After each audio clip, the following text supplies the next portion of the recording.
Assalamualaikum warahmatullahi wabarakatuh. Perkenalkan kami peserta Latsar CPNS 2021 Pemerintah Kota Serang dari kelompok 1 Angkatan 4. Pada video kali ini, kami akan menyampaikan hasil analisis studi kasus kedudukan dan peran PNS dalam NKRI terkait pengunduran diri 20 pejabat struktural pada Dinas Kesehatan Provinsi Banten pada awal Juni 2021. Hal ini akan kami lihat dari aspek pelayanan publik, wall of government, dan manajemen ASN. Sebelum masuk pada inti permasalahan, kita akan sedikit membahas tentang korupsi. Apa itu korupsi? Korupsi adalah tindakan penyelewengan atau penyalahgunaan uang negara, perusahaan, dan sebagainya untuk keuntungan pribadi atau orang lain yang dapat merugikan keuangan negara. Korupsi sendiri ada kaitannya dengan berita yang kami angkat tentang pengunduran diri 20 pejabat ASN di lingkungan Dinas Kesehatan. Sebelumnya, mari kita simak beritanya terlebih dahulu. Kita beralih ke kasus korupsi, saudara pegawai di lingkungan Dinas Kesehatan Provinsi Banten ramai-ramai mengundurkan diri dari jabatannya. Pengunduran diri dilakukan pasca terungkapnya kasus korupsi masker dengan tersangka salah satu pejabat PPTK Dinas Kesehatan.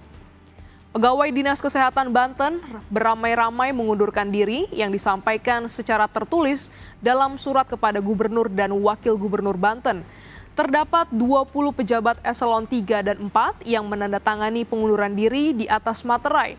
Pihak BKD Banten sudah menerima surat pengunduran diri itu dan akan melakukan klarifikasi oleh tim penilai kinerja. Dengan adanya kasus tersebut, akan menciderai sumpah dan janji PNS, serta mengganggu jalannya pemerintahan dari aspek pelayanan publik, wall of government, dan manajemen ASN. Sebelumnya, kami akan menjelaskan terlebih dahulu tentang pelayanan publik. Menurut Undang-Undang Nomor 25 Tahun 2009, Pasal 1 Ayat 1, disebutkan bahwa pelayanan publik merupakan kegiatan atau rangkaian kegiatan dalam rangka pemenuhan kebutuhan pelayanan sesuai dengan peraturan perundang-undangan bagi setiap warga negara dan penduduk atas barang, jasa, dan atau pelayanan administratif yang disediakan oleh penyelenggara pelayanan publik. Kasus yang kami angkat sangat mengganggu jalannya kegiatan pelayanan terhadap masyarakat, diantaranya pelayanan dalam bidang administratif, pelayanan dalam bidang barang, serta pelayanan dalam bidang jasa. Selanjutnya mari kita lihat aspek wall of government atau WOG. WOG adalah sebuah pendekatan penyelenggaraan pemerintahan yang menyatukan upaya-upaya kolaboratif dari keseluruhan sektor dengan maksud mencapai tujuan bersama.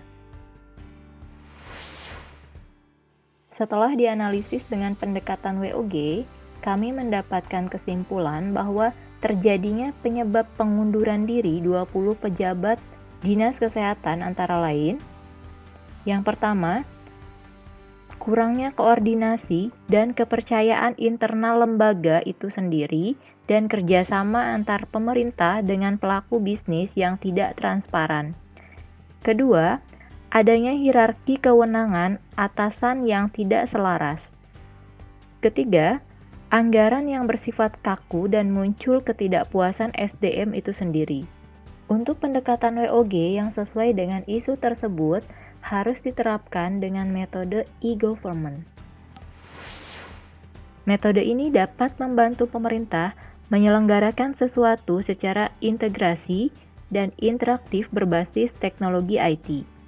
Hal ini bertujuan agar hubungan-hubungan antara pemerintah, pelaku bisnis, dan masyarakat dapat berlangsung lebih efisien, efektif, produktif, dan responsif. Namun apa yang terjadi jika e-government tidak dapat diterapkan oleh suatu lembaga? Di sini ada beberapa dampak yang timbul serta hubungannya dengan isu tersebut. Yang pertama, tidak terselenggaranya tata kelola pemerintahan yang baik. Yang kedua, adanya penghamburan anggaran dan pelaporan yang tidak tepat waktu. Ketiga, ketidakadaannya transparansi anggaran. Keempat, tingkat akurasi ketepatan dan kualitas pelayanan meningkat dan tingkat kesalahan berkurang. Kelima, berkurangnya akses dan kenyamanan pelayanan meningkat sehingga kepuasan publik juga meningkat. Berikut dampak hubungan koordinasi yang terjadi. Di tipe penyertaan, banyaknya dampak akibat dari strategi yang kurang optimal. Tipe dialog, di mana kurangnya informasi yang minim antar internal terkait dengan isu masker. Tipe join, planning tidak adanya perencanaan antar internal. Itulah pendekatan WOG, metode e-government yang kurang diaplikasikan oleh lembaga itu sendiri.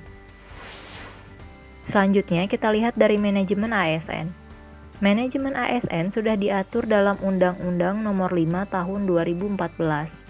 Hubungannya dengan isu tersebut adalah ketidakcakapan yang tidak profesionalnya seorang pegawai ASN dalam melaksanakan tugas jabatannya.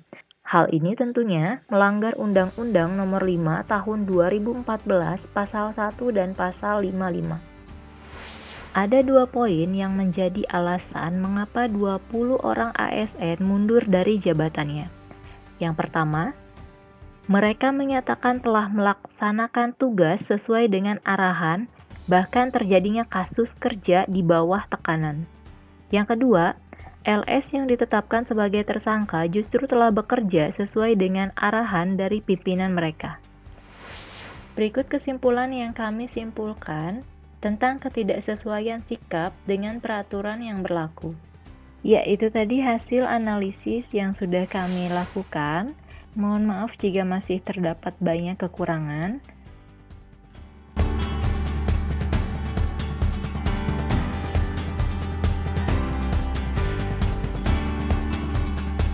Assalamualaikum warahmatullahi wabarakatuh. Ya, baik teman-teman, sini kita akan mulai diskusi tentang tugas dari Pak Jati. Saya dari Nurul Fajriati nih, membahas atau menganalisis mengenai pelayanan publik terlebih dahulu.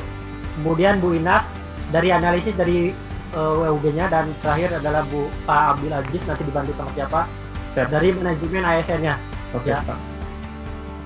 Kemudian setelah itu kita akan presentasi ya, PPT-nya nanti dibuat oleh Bu Putri Safila ya. Nanti dibantu aja sama Bu Nihla ya. Kemudian oke, siap Pak. narasinya. Skripnya. Nah, itu kan kita pasti presentasi butuh narasi. Alima dan Bu Iliana ya. Iya. Siap. Jadi makalah saya yang nyatuin dari materi yang dikumpul. Kemudian editor videonya, editor dan lain-lainnya itu dari Bu Sherry dan Pak Dede Sunhaji. Oke? Siap Pak. Beritanya ada yang udah nyari belum? Cobain inovasi ya?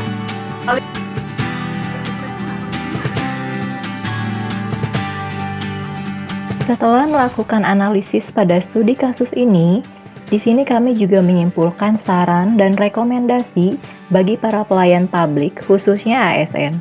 Para ASN sudah selayaknya memiliki kesadaran secara mandiri akan tugas dan tanggung jawabnya. Kemudian, seorang ASN juga harus memaksimalkan nilai-nilai atau aturan dalam manajemen ASN.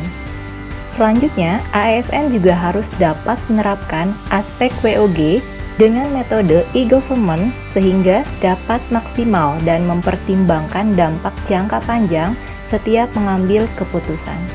Ya, demikian kesimpulan dan saran serta hasil analisis kami dari studi kasus ini. Mohon maaf jika masih banyak terdapat kesalahan ataupun masih banyak hal-hal yang belum lengkap dalam pembahasan kali ini. Terima kasih sudah menyaksikan presentasi kami. Wabillahi taufiq wal hidayah. Wassalamualaikum warahmatullahi wabarakatuh.